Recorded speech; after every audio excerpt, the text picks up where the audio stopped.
बिस्मिल्लाहिर्रहमानिर्रहीम। अस्सलाम वालेकुम डियर स्टूडेंट्स। आज हमारा टॉपिक ऑफ डिस्कशन है एड्रीनर्जिक एगोनिस्ट एंड इंटेगोनिस्ट। ठीक है, नंबर 1 हम देखेंगे एड्रीनर्जिक एगोनिस्ट हमारे पास क्या होते हैं।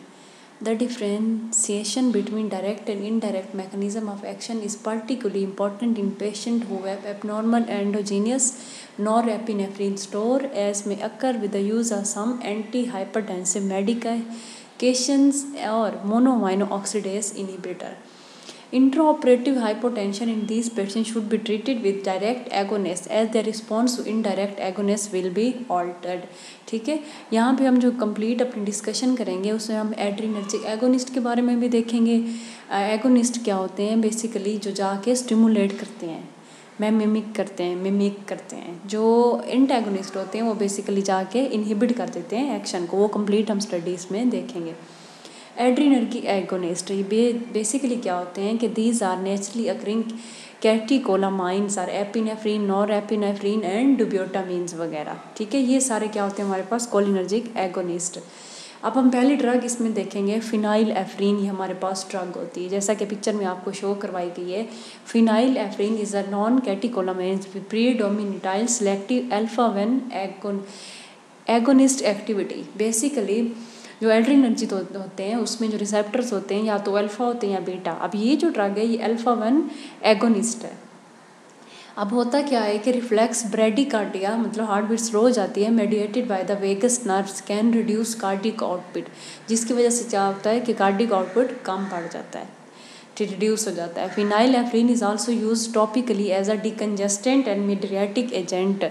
ठीक है, बेसिकली इसको टॉपिकली भी यूज़ किया जाता है डिकंजेस्टेंट के तौर पे या मिड्रियाटिक एजेंट पे। अब इसका एक्शन देखें, उसका ऑनसेट ऑफ एक्शन फास्ट होता है, ड्यूरेशन ऑफ एक्शन जो है शॉर्ट होता है, अप्रॉक्सीमेटली 15 मिनट्स होता है। डोज देखिए आईवी बोलस डोज भी दी जाती है और इन्फियन की फॉर्म में भी दिया जाता है। बेसिकली ये हार्ट में इस्तेमाल होती है। क्लोनिडीन ये बड़ी इंपॉर्टेंट हमारी ड्रग है। क्लोनिडीन जो होती है अल्फा 2 एगोनिस्ट होते हैं, that is use for anti hypertensive. Basically hypertension में यूज़ किया जाता है। अब हाइपरटेंशन क्या होता है कि जब बीपी इंक्रीज़ कर जाता है नॉर्मल रेंज से, ठीक है, तो उसको मेंटेन करने के लिए हम इस ड्रग को चूज़ करते हैं। Sedation and anxiolysis, clonidine seem to decrease anaesthetic and analgesic requirement. ये बेसिकली एनेस्थीसिया की रिक्वायरमेंट और एनाल्जेसिक पेन की भी जो हमारे पास रिक्वायरमेंट होती है उसको रिड्यूस करती है। ड्यूरिंग रीजनल एनेस्थीसिया जो हमारे पास जनरल एनेस्थीसिया होते हैं including peripheral nerve block, clonidine prolong the duration of block. अगर ये कम्बिनेशन में साथ दी जाती है तो ये अपना एक्शन प्रोलॉन्ग कर देती है। डिक्रीज पोस्ट ऑपरेटिव शिवरिंग, ये क्या करती है कि पोस्ट ऑपरेटिव ऑपरेशन के बाद जो शिवरिंग होती है उसको भी डिक्रीज करती है। Inhibition of opioid include muscle rigidity, attenuation of opioid withdrawal symptom, treatment of some chronic pain syndromes में भी इसको इस्तेमाल किया जाता है। साइड इफेक्ट देखें, ब्रेडिकार्डिया हार्ट बीट को स्लो कर देती है, hypotension, sedation, respiratory depression and dry mouth इसके साइड इफ़ेक्ट्स हैं। उसके बाद हमारे पास आती है डेक्समेटोमाइडिन। इसके 3 डिफरेंट कम्बिनेशन के वर्ड से बनेंगे डेक्समेटोमाइडिन। अब इसकी रैपिड एडमिनिस्ट्रेशन होती है, एलिवेट करती है ब्लड प्रेशर को। But hypotension bradycardia can occur during ongoing therapy. Long term use of these agent particularly clonidine and dexmedetomidine leads to super sensitization and up regulation of receptor. Basically अगर ये drug ज़्यादा देर तक इस्तेमाल की जाती हैं तो ये क्या कर देती हैं कि सुपर सेंसाइजेशन कर देती हैं रिसेप्टर्स के। इसकी लोडिंग डोज भी दी जाती है। उसके बाद एपिनेफ्रिन, ये भी बहुत इंपॉर्टेंट ड्रग है हमारे पास। एपिनेफ्रिन क्या करती है, हार्ट बीट को इंक्रीज़ कर देती है। अल्फा 1 ड्रग है, ये स्टिमुलेट और decrease splenic and renal blood flow. ठीक है, ये अब जो सेप्लेनिक और रीनल ब्लड फ्लो होता है उसको ये डिक्रीज़ कर देती है, बट इंक्रीज कोरोनरी परफ्यूजन। लेकिन क्या करती है कि कोरोनरी आर्टरी की जो परफ्यूजन होती है उसको ये इंक्रीज़ कर देती है। इंक्रीजिंग आयोटिक डायस्टोलिक प्रेशर, जिसकी वजह से क्या होता है डायस्टोलिक प्रेशर हमारा इंक्रीज़ कर जाता है। सिस्टोलिक ब्लड प्रेशर रेज है, इससे बेसिकली क्या होता है कि बीपी रेज कर जाता है।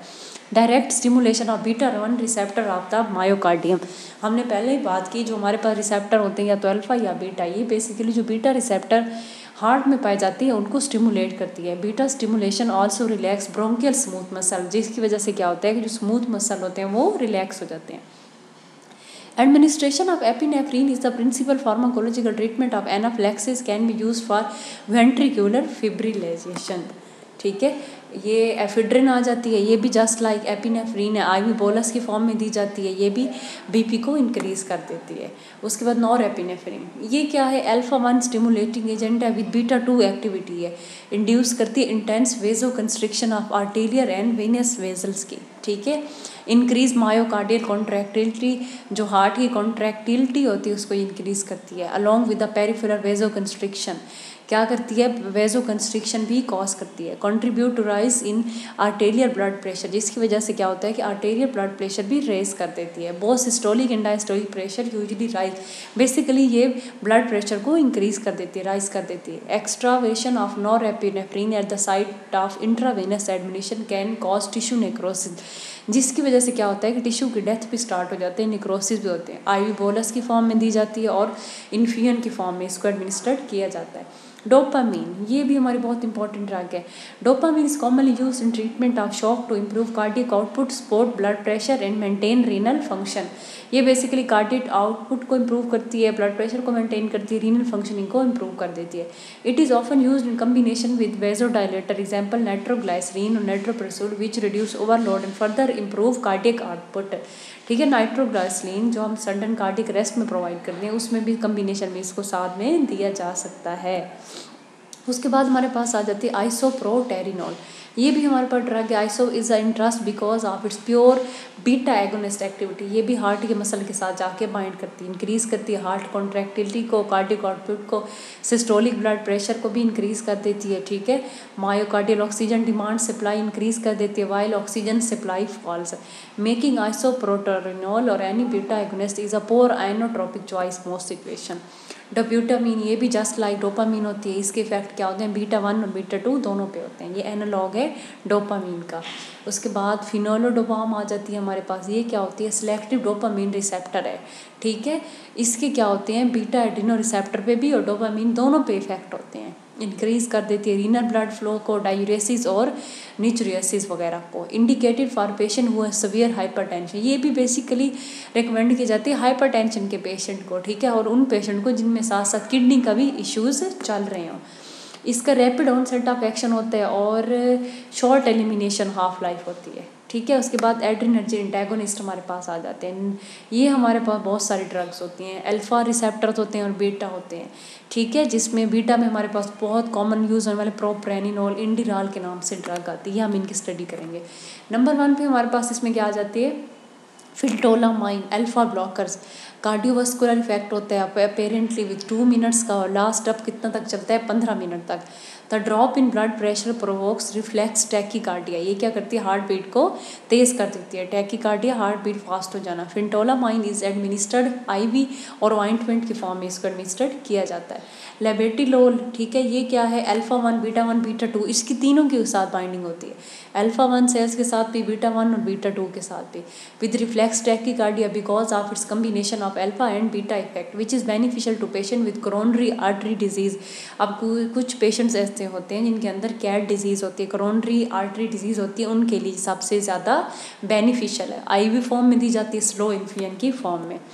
उस एस्मेलोल, बीटा ब्लॉकर, एस्मेलोल क्या होती है हमारे पास, ये ultra short acting beta one agonist है, successfully used in tachycardia heart beat अगर फास्ट हो उसमें, और हाइपरटेंशन में इसको इस्तेमाल किया जाता है, और सर्जिकल स्टिमुलेशन के लिए भी इसको इस्तेमाल किया जाता है। हाई डोज पे ये बीटा-2 रिसेप्टर को भी इनहिबिट करती है, मेन के स्मूथ मसल पे भी इफेक्ट आता है। एस्मोलोल, या इसका ड्यूरेशन शॉर्ट होता है, हाफ लाइफ 2 मिनट्स की होती है, एलिमिनेशन 9 मिनट्स की होती है। शॉर्ट टर्म आईवी बोलस और लॉन्ग टर्म दोनों में इसको दिया जाता है। उसके बाद मेटोपेरोलोल है, ये भी बीटा-1 एगोनिस्ट है, बहुत ओरल और आईवी फॉर्म मिलती है, एडमिनिस्ट्रेट किया जाता है आईवी में 2 to 5 mg, और ब्लड प्रेशर को ये मेंटेन करती है। प्रोप्रेनिनोल, इंडिराल, जिसका हमने पहले जिक्र किया, हमारी बहुत इंपॉर्टेंट ड्रग है, बीटा-1 और बीटा-2 दोनों रिसेप्टर पे, क्योंकि नॉन सेलेक्टिव बीटा ब्लॉकर है। ठीक है, साइड इफेक्ट और प्रोप्रेनिनोल इनके ब्रोंकोस्पाज्म कॉज करती है, कंजस्टिव हार्ट फेलियर भी हो सकता है, ब्रैडीकार्डिया हार्ट बीट को स्लो भी करती है।